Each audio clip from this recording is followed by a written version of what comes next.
I'm Larry Chinsky, Vice President of Global Strategy at One Identity. Yeah, so the cybersecurity protection model has shifted very recently from an infrastructure-centric, protect everything model to an identity-centric, verify and validate model. And why that has happened recently is really because of the shift in the remote workforce. And in times past, everybody came into an office.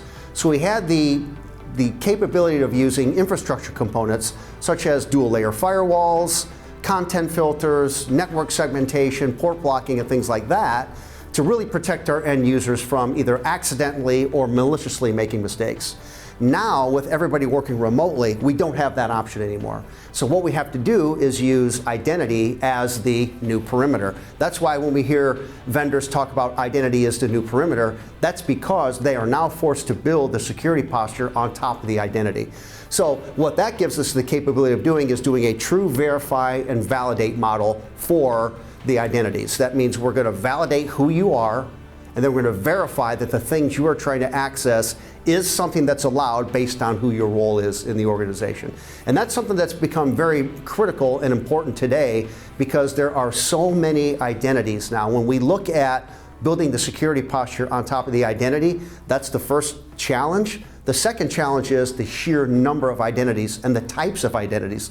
They could be machines, they could be digital identities, they could be remote, they could be partners, they could be regular people that are employees. So the different types and the sheer numbers are why we've seen this shift and why we have to build a new security model for that. Yeah, the fragmented approach to an identity-based ecosystem really is no longer sufficient based on the types of breaches that we've seen today.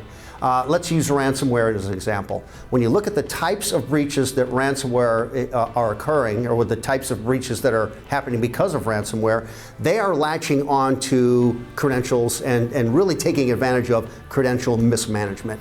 What we know right now, based on the most recent transactional data, is about 74% of ransomware breaches are caused by mismanaged credentials. And so when we look at those types of credentials and where those breaches have come from, we know that not one single identity type of tool set, like PAM or IGA, could have prevented those breaches. We know that a combination or a convergence of these individual fragmented approaches is what's required to actually make that sufficient. So a unified identity platform is the best approach and is really the best mechanism moving forward to deliver true end-to-end protection and what I like to call an identity-based ecosystem. Because what it does is it takes segments from each of the four market segments like PAM, IGA, access management, and Active Directory management services and blends those together to form a true protection model. So it's not like we've got an individual PAM solution that does one thing, we've got IGA over here doing its own thing, because when you look at those individual segments, they don't really know that those identities are the same identities that are being protected from those segments.